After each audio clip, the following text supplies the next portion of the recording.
जय हिंद साथियों। आज मैं आपके लिए जीके के टॉप 25 प्रश्न लेकर आया हूँ। ये प्रश्न किसी न किसी एग्ज़ाम में साथियों पूछे जा चुके हैं, तो आप लोग इस वीडियो में लास्ट तक बने रहिएगा और लास्ट में वीडियो के 25 में से आपने टोटल क्वेश्चन कितना सही किया है वो कमेंट बॉक्स में आप ज़रूर बताइएगा साथियों, ठीक है।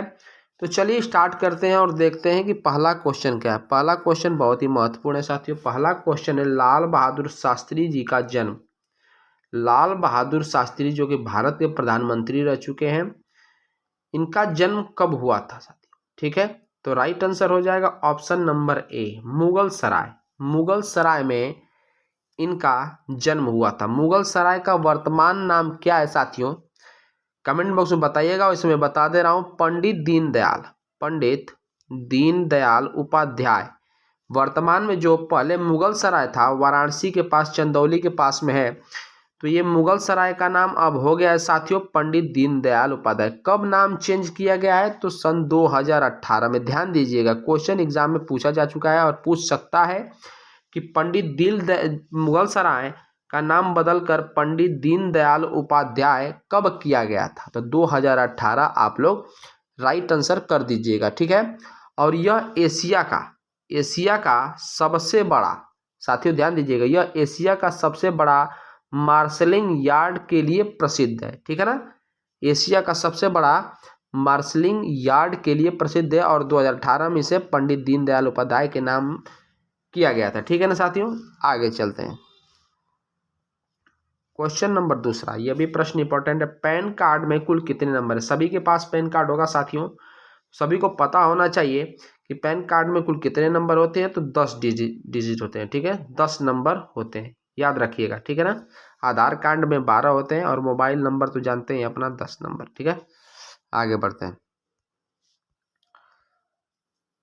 प्रश्न नंबर तीसरा। अमेरिका की खोज किसने की थी, यानी कब हुई थी, ठीक है ना। अमेरिका की खोज कब हुई थी, 1492 में। 1492 में किसने किया था साथियों, कोलंबस ने किया था, ठीक है, कोलंबस। 1492 में अमेरिका की खोज कोलंबस ने किया था, ठीक है। धृतराष्ट्र के कुल कितने पुत्र थे। धृतराष्ट्र के कुल कितने पुत्र थे, तो 100 पुत्र थे। कितने थे दोस्तों, महाभारत में एक धृतराष्ट्र थे, उनके कुल कितने पुत्र थे, 100 पुत्र थे, ध्यान दीजिएगा। आगे बढ़ते हैं, महाभारत का युद्ध कितने दिनों तक चला था। महाभारत का युद्ध कितने दिनों तक चला था साथियों, तो 18 दिनों तक। 18 दिनों तक चला था महाभारत का युद्ध। कहाँ हुआ था, कुरुक्षेत्र में, ठीक है ना, कुरुक्षेत्र। वर्तमान में कुरुक्षेत्र कहाँ है साथियों, कमेंट बॉक्स में जरूर बताइएगा। प्रश्न है, रेबीज की खोज किसने की थी। रेबीज की खोज किसने की थी, तो राइट आंसर हो जाएगा छठवां का बी, लुई पाश्चर।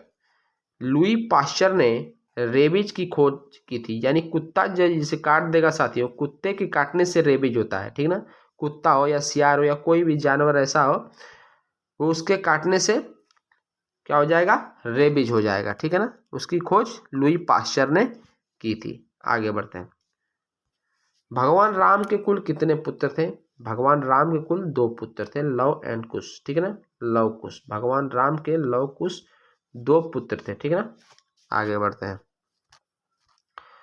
भारत में कुल कितने ज्योतिर्लिंग है। भारत में कुल कितने ज्योतिर्लिंग है, तो राइट आंसर हो जाएगा ऑप्शन नंबर डी, 12 ज्योतिर्लिंग, ठीक है ना। एग्जाम में कई बार पूछा जा चुका है। आगे बढ़ते हैं, 9वां प्रश्न। बीबी का मकबरा। बीबी का मकबरा कहाँ स्थित है। बीबी का मकबरा कहाँ स्थित है साथियों, तो राइट आंसर हो जाएगा option number B, Maharashtra. Maharashtra में कहाँ साथियों, तो महाराष्ट्र के औरंगाबाद में किया गया है साथियों, ठीक है ना। महाराष्ट्र के औरंगाबाद में किया गया है। अब इसका नाम बदल दिया गया है, औरंगाबाद का साथियों नाम बदल दिया गया है, इसे अब छत्रपति संभाजी नगर कर दिया गया। क्या कर दिया गया साथियों, ध्यान दीजिएगा। ये बीबी का मकबरा जो है महाराष्ट्र के औरंगाबाद, पहले औरंगाबाद नाम था, अब हो गया छत्रपति संभाजी नगर, ठीक है ना। ध्यान दीजिएगा, क्या हो गया है, औरंगाबाद का नाम चेंज करके कर दिया गया है, छत्रपति संभाजी नगर कर दिया गया है साथियों, ठीक है ना। और ये किसके याद में बनाया गया था, ये भी मैं बता दे रहा हूँ। बीबी का मकबरा जो है किसके याद में बनाया गया था? तो औरंगजेब की एक पत्नी थी। किसने बनवाया था? औरंगजेब ने बनवाया था। ये भी ध्यान दीजिएगा, औरंगजेब ने बनवाया था। और 1600 से 1601 में, ठीक है ना, ध्यान दीजिएगा, 1600 से 1601 में औरंगाबाद में, यानी अब बोल कर दिया गया है छत्रपति संभाजी नगर, और औरंगजेब ने बनवाया था साथियों। और किसके याद में बनवाया था? दिलरास बानो बेगम। ध्यान दीजिएगा, दिलरास बानो बेगम की याद में इसे बनाया गया था, ठीक है ना, समझ में आ गया? आगे बढ़ते हैं। प्रश्न है, हवा महल भारत के किस राज्य में स्थित है? हवा महल भारत के किस राज्य में स्थित है साथियों? तो राइट आंसर हो जाएगा option number A, Rajasthan. Rajasthan में हवा महल स्थित है। ये 5 मंजिला है साथियों, ये 5 मंजिला है। और इसमें खिड़कियां, छोटी छोटी जो खिड़कियां लगाई 953। ये क्वेश्चन एग्जाम में पूछा जा चुका है कि हवा महल में कुल खिड़कियों की संख्या कितनी है? तो 953। 953 याद कर लीजिएगा, कितनी खिड़कियां हैं? 953 खिड़कियां हैं। और कहाँ है? राजस्थान, ठीक है ना। आगे बढ़ते हैं।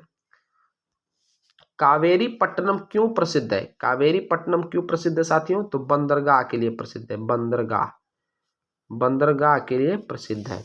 आगे बढ़ते हैं। प्रश्न नंबर 12, शेरशाह की मृत्यु कहाँ हुई थी? शेरशाह की मृत्यु कहाँ हुई थी? कालिंजर में हुई थी। कहाँ हुई साथियों? कालिंजर। कालिंजर में शेरशाह की मृत्यु हुई थी। और शेरशाह का मकबरा कहाँ है? तो सासाराम। ध्यान दीजिएगा साथियों, सासाराम बिहार, ठीक है ना, सासाराम में स्थित है। आगे बढ़ते हैं। क्वेश्चन नंबर 13, तुजुक ए बाबरी किस भाषा में लिखी गई थी? तुजुक ए बाबरी किस भाषा में? तो फारसी भाषा में। और बाबरनामा, बाबरनामा तुर्की किसने लिखा था? बाबर ने लिखा था। ध्यान दीजिएगा, तुजुक ए बाबरी किस भाषा में? तो फारसी भाषा में। और बाबरनामा तुर्की भाषा में, ठीक है ना। प्रश्न है कि महमूद गजनवी भारत आक्रमण के समय उसके साथ कौन आया था? यानी जब महमूद गजनवी ने भारत पर आक्रमण किया था उसके साथ कौन आया था? तो अलबर्नी आया था। ऑप्शन नंबर बी, अलबर्नी, ठीक है ना, ध्यान दीजिएगा। 15वां प्रश्न। प्रश्न है, भारत में सबसे पहला जल विद्युत संयंत्र दार्जिलिंग कहाँ स्थित है? पहला, भारत का सबसे पहला जल विद्युत दार्जिलिंग में है। कब स्थापित हुआ था? ठीक है ना। तो 15 का राइट आंसर सी कर लीजिएगा, 1897 में। 1897 भारत में सबसे पहला जल विद्युत संयंत्र जो कि दार्जिलिंग में है, कोलकाता, 1897 में स्थापित हुआ था। क्वेश्चन है, वनस्पति शास्त्र का जनक किसे कहा जाता है? वनस्पति शास्त्र का जनक कहा जाता है लीप्रेस्टस को। लीप्रेस्टस, option number D, right answer D कर लीजिएगा। आगे बढ़ते हैं। यूरोप की महत्वपूर्ण औद्योगिक नदी कौन सी है? यूरोप की महत्वपूर्ण औद्योगिक नदी है राइन, ठीक है ना, राइन। आगे बढ़ते हैं। प्रश्न नंबर 18, प्रश्न महत्वपूर्ण है। रेल बजट को सामान्य बजट से किस वर्ष अलग किया गया था? क्वेश्चन फिर से रिपीट कर दे रहा हूं, रेल बजट को सामान्य बजट से किस वर्ष अलग किया गया था? तो 1924 में, 1924 में अलग कर दिया गया था। आगे बढ़ते हैं। प्रश्न नंबर 19, प्रश्न है, 23वें सीनियर महिला राष्ट्रीय फुटबॉल चैंपियनशिप का खिताब किस टीम ने जीता है? तो तमिलनाडु, तमिलनाडु ने जीता है, ठीक ना। आगे बढ़ते हैं। प्रश्न नंबर 20, प्रश्न है, निम्नलिखित में से किस में प्रोटीन नहीं होता है? किस में प्रोटीन नहीं होता है? पालक में, ठीक है ना, पालक में नहीं होता क्योंकि विटामिन ए प्रचुर मात्रा में पाया जाता है और मनुष्य के अंदर ये आयरन की भी कमी को दूर करता है, ठीक ना। आगे बढ़ते हैं। न्यूजीलैंड की राजधानी क्या है? न्यूजीलैंड की राजधानी साथियों वेलिंगटन है, वेलिंगटन। आगे बढ़ते हैं। प्रश्न नंबर 22, प्रवासी भारतीय दिवस कब मनाया जाता है? प्रवासी भारतीय दिवस कब मनाया जाता है? तो 4 जनवरी को मनाया जाता है, 4 जनवरी, ठीक है ना। आगे बढ़ते हैं।